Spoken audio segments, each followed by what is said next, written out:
প্রথমে খাওয়া দেয়, তারপরে করে রমজান মাসে রোজা রাখতে দিত না, জোরের নলটা পায়।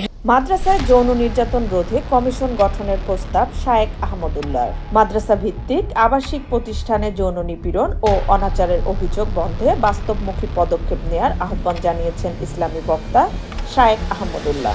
একই সঙ্গে এই ধরনের অভিযোগ তদন্তে আলাদা কমিশন গঠনের প্রস্তাবও দিয়েছেন তিনি। সামাজিক যোগাযোগ মাধ্যমে দেয়া এক দীর্ঘ পোস্টে শায়েখ আহমদুল্লাহ বলেন, আবাসিক মাদ্রাসাগুলোতে যৌন অনাচারের ঘটনা অস্বীকারের সুযোগ নেই। বিষয়টি নিয়ে দীর্ঘদিন ধরেই তিনি বিভিন্ন পরামর্শ ও সুপারিশ দিয়ে আসছেন।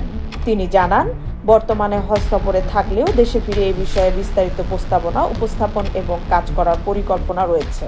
পোস্টে বলা হয়, মাদ্রাসার যৌন নির্যাতনের অভিযোগ প্রতিরোধে প্রতিটি কক্ষ সিসিটিভির আওতায় আনা, শিক্ষক প্রশিক্ষণ, শিক্ষকদের জন্য ফ্যামিলি বাসার ব্যবস্থা, আবাসন ও শ্রেণীকক্ষ আলাদা রাখা এবং শিক্ষার্থীদের জন্য পৃথক খাটের ব্যবস্থা জরুরি।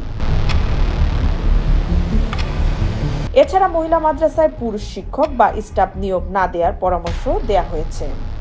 শায়েখ দাবি করেন, কিছু ক্ষেত্রে প্রকৃত ঘটনা থাকলেও কখনো কখনো নিরপরাধ আলেম বা ইমামদের বিরুদ্ধেও অভিযোগ আনা হয়।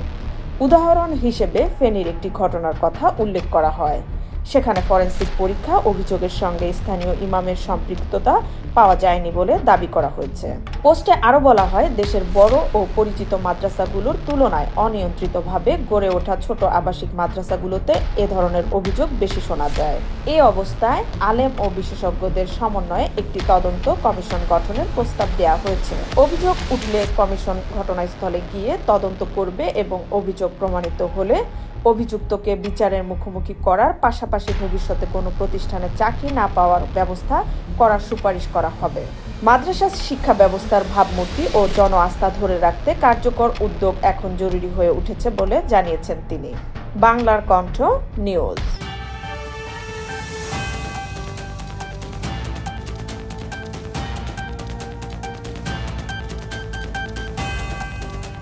বিকে টিভি, যেখানে সত্য কথা বলে।